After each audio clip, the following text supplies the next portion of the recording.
andito na naman ang inyong lola.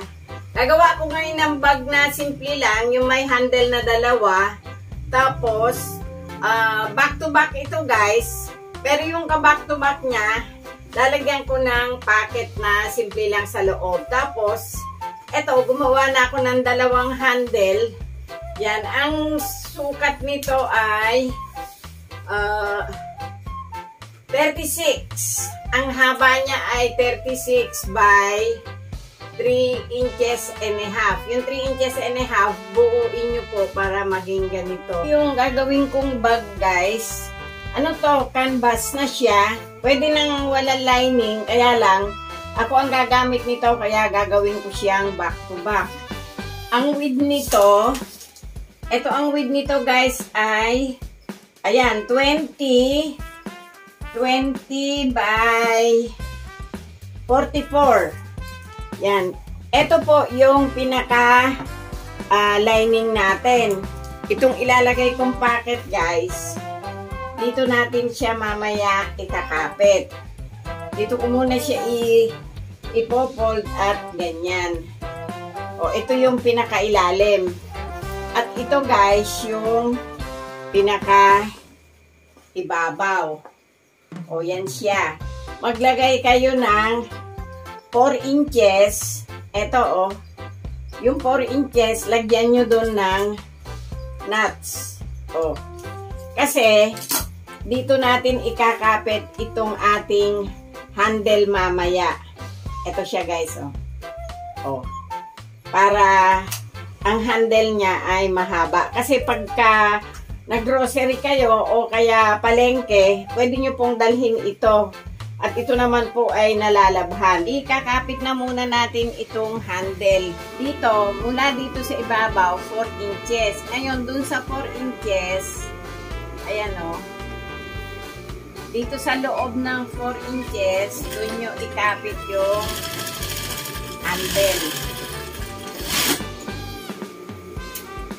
Tapos guys, kunin nyo itong kabila.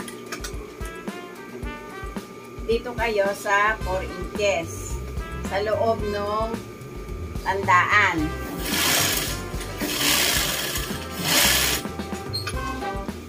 So, naikapit na natin doon.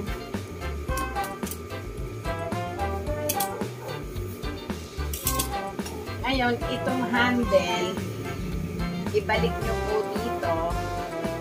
Siya guys. Tahian nyo po ng across. So guys.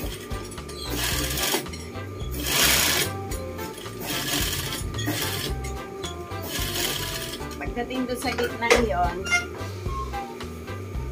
punta po kayo dito.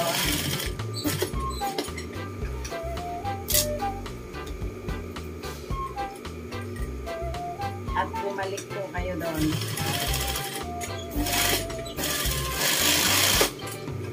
Yan, matibay na po yung handle nyo dito sa kabilang ito.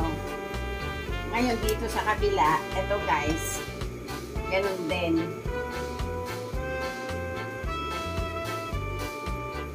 Magsimula kayo doon.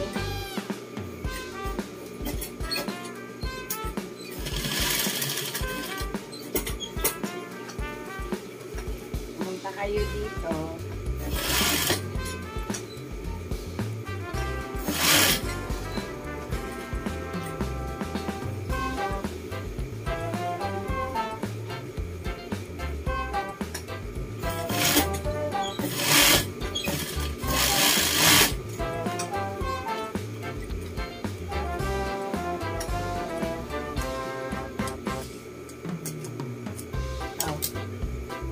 Yung ilalim, ito po yung ibabaw.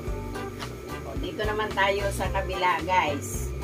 O guys, ito naman yung, ito nalagyan na natin yung kabilang yon. Dito naman tayo sa kabilang ito.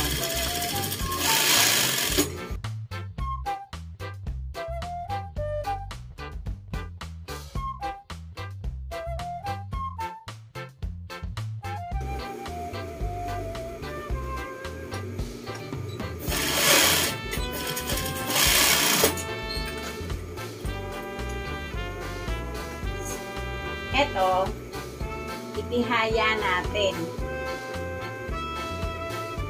Yan o. Ito yung nuts natin.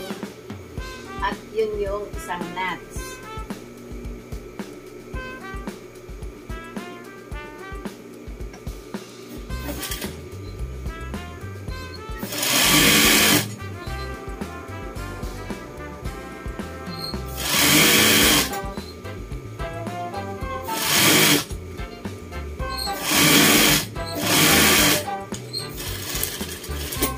Yan, kapit na po natin.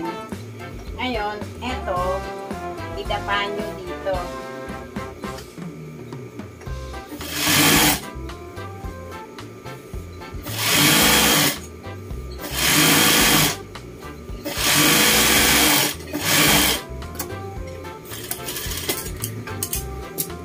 Isa pa pong pasada.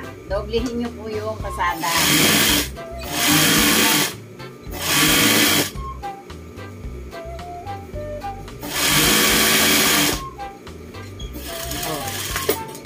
Guys. Ngayon, kung gusto nyo ang packet nyo ay gawin yung 3, okay lang naman. Pero ako po, 2 lang. Hahatiin ko lang po siya sa gitna.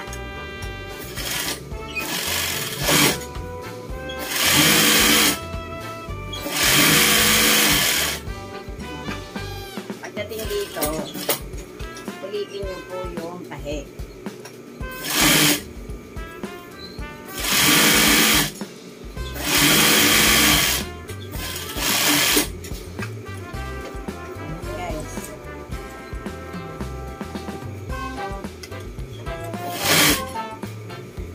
Dali lang itong gawin, guys.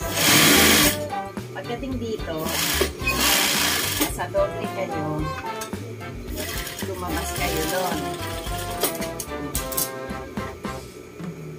Tapos, dito, ito yung tandaan ninyo. Lumabas kayo doon.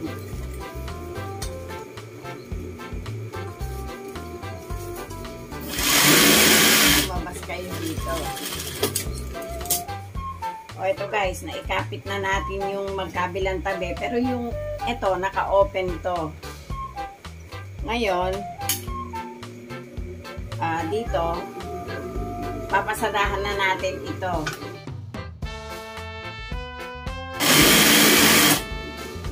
O dito na tayo sa kabilang dulo. Dito sa kabilang dulo, hindi na natin kailangan maglagay ng open na tahe. Kailangan i-close na natin ito.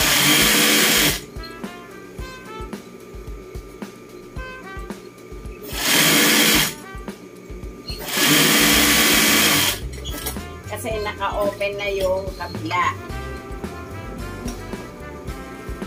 Ito guys, diretso na tayo dito.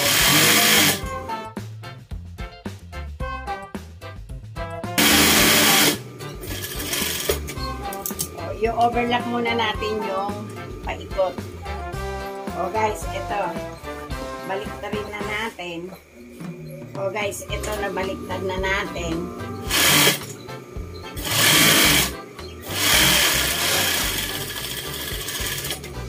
At ahian nyo din ulit ng 1/4.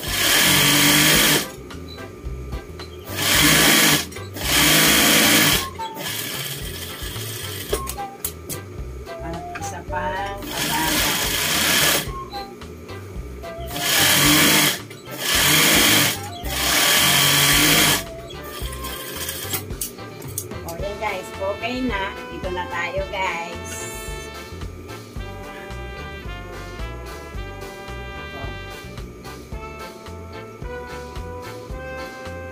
Dito, sa lugar na to, ahian nyo ng 1/2 inch.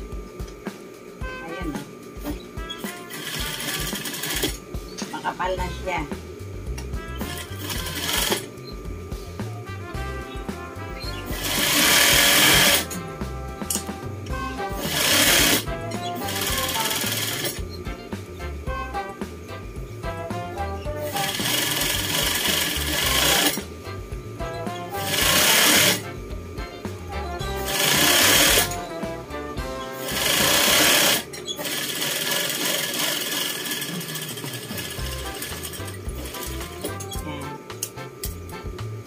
natin ulitin. Dito muna tayo sa kabilang side. Ito guys, dito, ganun din. Half inch din.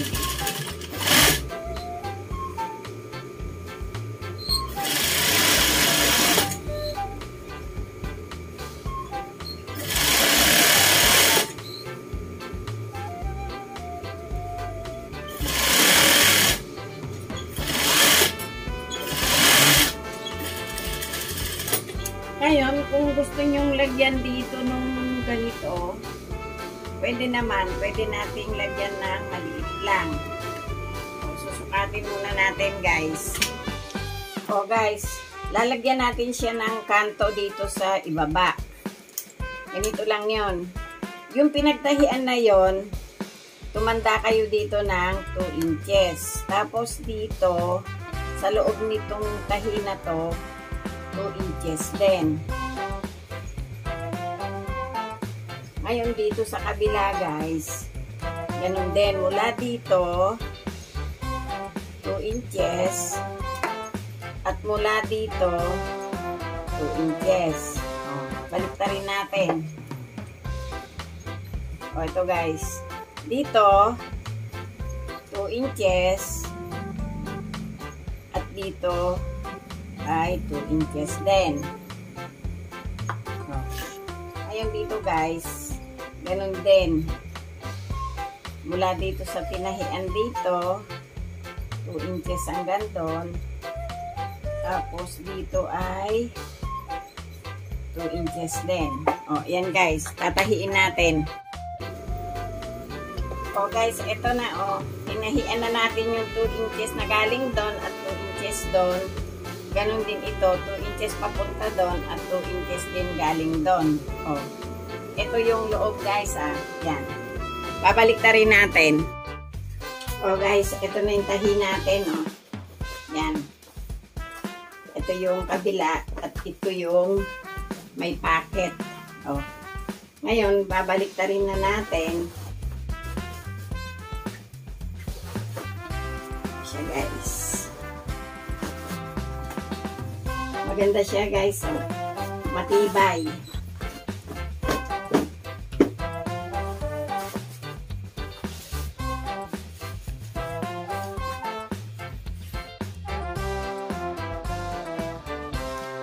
O guys, ayan na yung ginawa nating bag na may lining tapos may packet siya sa loob. O sana nagustuhan nyo naman yung gawa ko ngayon.